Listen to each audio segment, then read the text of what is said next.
Welcome back, everyone. My name is Dalia, and I am here to remind you that you are a powerful creator and to empower you with the tools and knowledge to become the best version of yourself possible.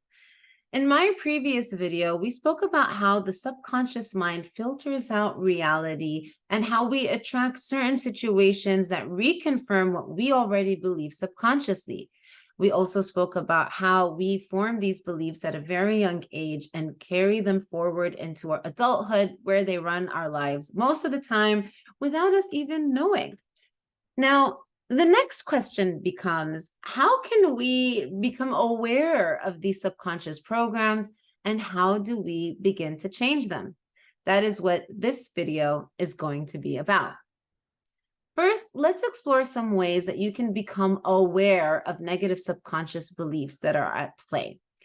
Broadly speaking, there are some key signals that you can look out for that will provide you with some clues. For example, when you make excuses about things, when you complain about things, when you indulge in negative thoughts, when you self-sabotage, when you talk to yourself in limiting or unhelpful ways, when you jump to conclusions or make assumptions, when you have a lot of fears and let those fears control you, when you worry about the future and about making mistakes, when you worry uncontrollably and ruminate, when you think about indulging in perfectionism, which I've been guilty of myself. Now, all of these are just some ways that you can tell that there are limiting programs manifesting in your life. And by the way, I use limiting programs and limiting beliefs, or unconscious programs, unconscious beliefs, interchangeably.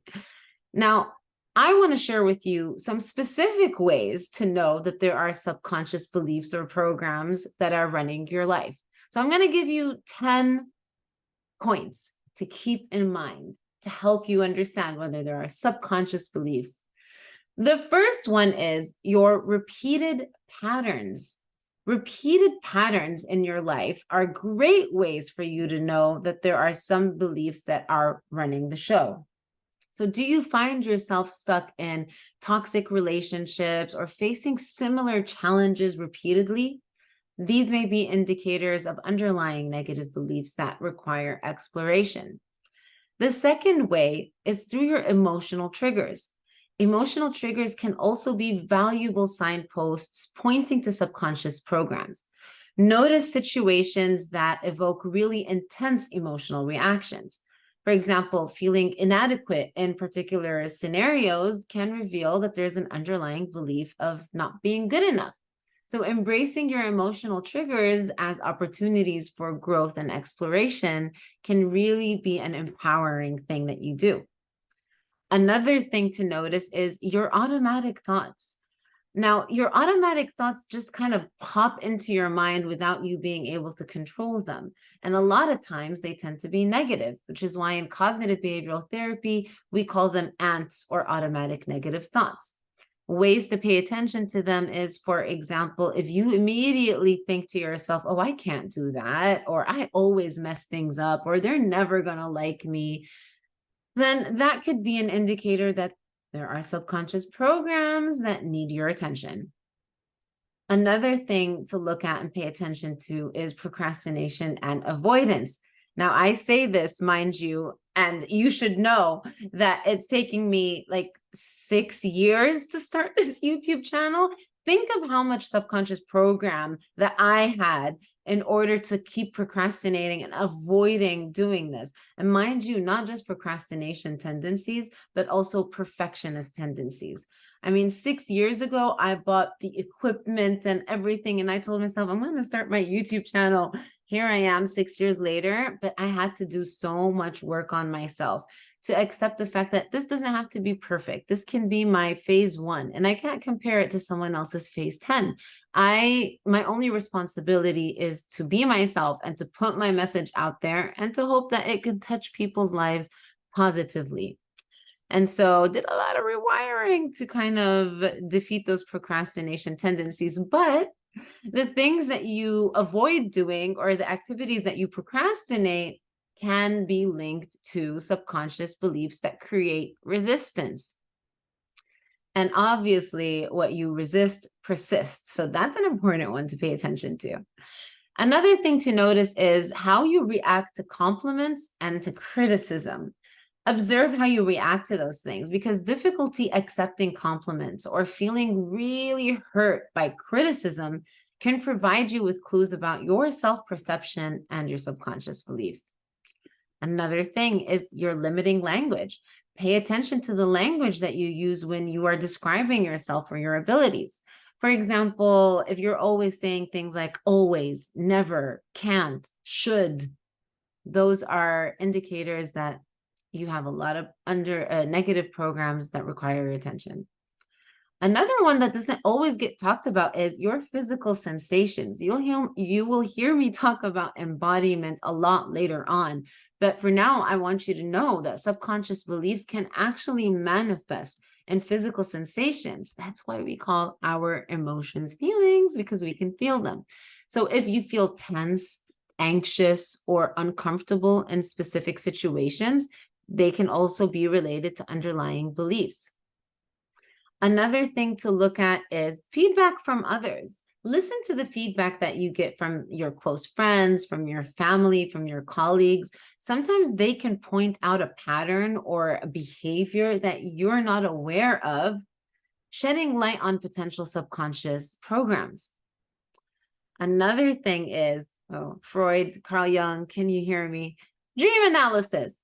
Pay attention to recurring themes or emotions in your dreams, because dreams can provide valuable insight into your subconscious mind and reveal hidden themes, motifs, or beliefs or unresolved issues. Another thing to look at is your childhood memories. Reflecting on significant events or experiences from your childhood can help you uncover a lot.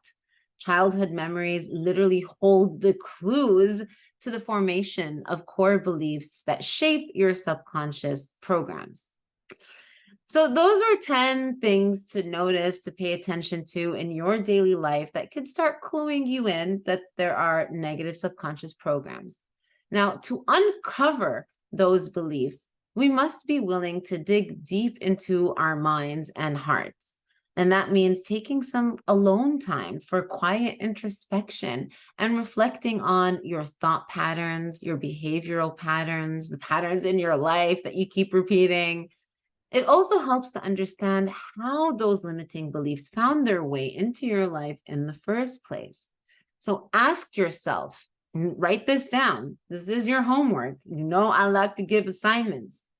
So ask yourself, how did I come to form this limiting belief? That's question number one. How did I come to form this limiting belief? And question number two, what has made me hold on to this belief for so long? Now, all beliefs serve us, because remember, the sole purpose of our subconscious mind is to keep us safe and to ensure our our survival. And so again, ask yourself, how does this belief serve you? What are you learning from this program? How is it protecting you? A lot of times, these programs are a result of coping mechanisms that may have really served us in the past, but maybe they no longer serve us today. And so understanding how they served you and replacing them with other healthier coping skills is a great practice and a very empowering one at that. For instance, maybe you believe that you have to constantly worry and constantly ruminate about things. And again, I'm speaking from my own experience, because when you worry, your brain can help you come up with solutions to those problems, should those problems ever arise, which I can reassure you, they rarely do. So if you take a second to understand how this serves you, in the sense that ruminating gives you a sense of control, you can be mindful of this pattern. And the next time you catch yourself ruminating, you can gently remind yourself that you don't need to be in control, because control is an illusion, and that most of the things that you worry about never happen.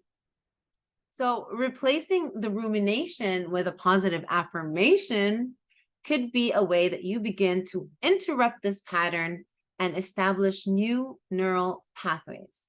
More on this next time. I'm going to take you all through the nervous system and the neural pathways. So don't forget to subscribe for more videos that can help you live a more empowered life. I'm going to be sharing psychoeducation, meditation, and yoga flows. But for now, I'm going to leave you with this.